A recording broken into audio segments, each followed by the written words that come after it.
So hello everyone, good morning. Today I am present to introduction history in translation, setting translation history, poststructuralism and the colonial context in 1992 by Tejaswini Niranjana. Next. And this presentation created by me and Chandni Pandya. Next. So first of all, I am give introduction of Tejaswini Niranjana. So Tejaswini Niranjana is an Indian professor, cultural theorist, translator and author. She specializes in culture study, gender study, translation and ethnomusicology, particularly relating to different forms of Indian music. She has an MA in English and Aesthetic from the University of Bombay, an MPhil in Linguistics from the University of Pune, and a PhD from the University of California, Los Angeles. Next. So here article abstract. For a while now, some of the most urgent debates in contemporary culture and literary study have emerged out of the troubled interface of post-structuralist theory and historical studies. It is a most basic formulation. The problem is that articulating radical political agendas within a deconstructive framework. For a discipline like literary studies, the raison d'etre of which is the analysis of representation, the critic of representation coming from within has engendered profoundly self-reflective and existence. So it is in the context of this crisis that Tejaswini Niranjana examination of translation as a critical practice is made possible. Here her analysis seems to amplify and elaborate the possibility of the claim made by other post-colonial theorists like Gayatri Spivak and Homi K. Baba, as well as feminists such as John Kolb and Nancy K. Miller. That deconstruction can be used in politically enabling ways. So, insisting that questioning of humanist of alignment models of representation and translation can underwrite a new practice of translation. Re-inscribing it is a potential as a strategy of resistance. Niranjan persuasively shows that a critique of presence can be taken to its limits and add not insipid the investigations. Next. So she begins by addressing what she sees as a deconstructive criticism of failure to address the problem of colonialism, as well as the neglect by translation study to ask questions about its own history. Contemporary critics of representation have not extended themselves to the point of questioning the idea of translation, of representing linguistic meaning in linguistic transfer. So translation is made possible by the belief mimesis, which in turn assumes the purity of the original. Niranjan cites powerful example from the post-colonial context to show how translation was a significant technology of colonial domination. The use of translation to codify Hindu law, for instance, reveals as an imperialist Catholic seeks to create a subject position for the colonized, which would discipline and regulate the lives of Hindu subjects.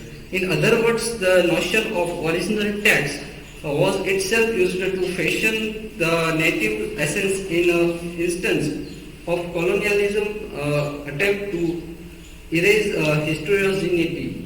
Next. So here some key points: situation, translation as an interpolation, the question of history. Next. Some key argument. In the colonial context, a certain conceptual economy is created by the set of related questions that is the problematic of translation. Conventionally, translation depends on the Western philosophical notion of reality, representation and knowledge. So translation function as a transparent presentation of something that already existent, although the original is actually brought into being through translation. So paradoxically, translation also provide a place in history for the colonized.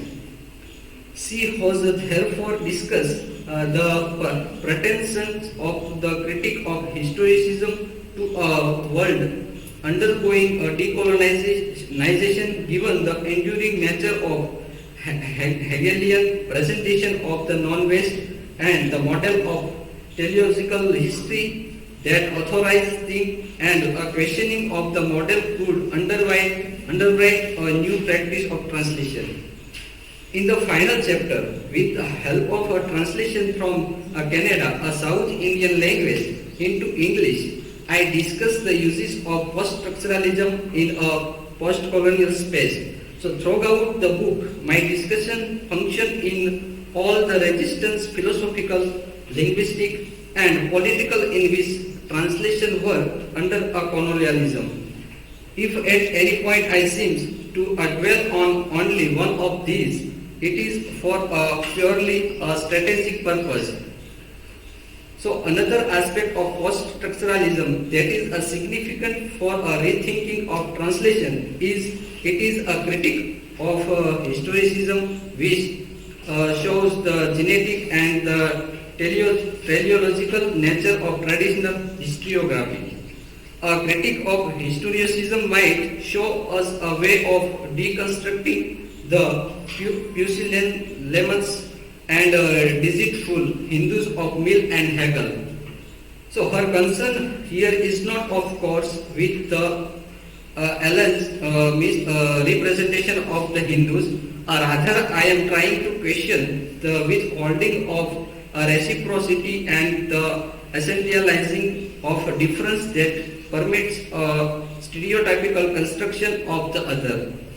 This kind of deployment of translation, I argue, colludes with or enables the construction of a teleographical hierarchical model of culture that places Europe at a pinnacle of civilization and thus also provides a position for the colonized.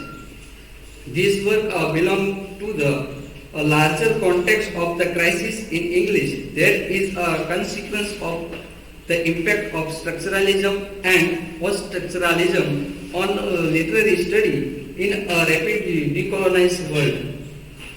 So conclusion, her central concern here is not to elaborate on the battle for history, now being staged in Euro-American theory, but to ask a series of questions from a strategically partial perspective that of in emergent post-colonial practice willing to profit from the insight of post-structuralism, while at the same time demanding ways of writing history in order to make sense of how subjectification operates.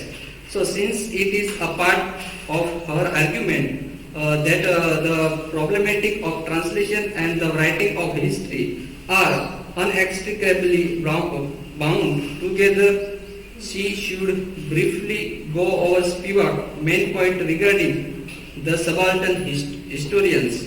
So there a strategic use of post-structuralist idea may help us see more clearly how the notion of history and translation.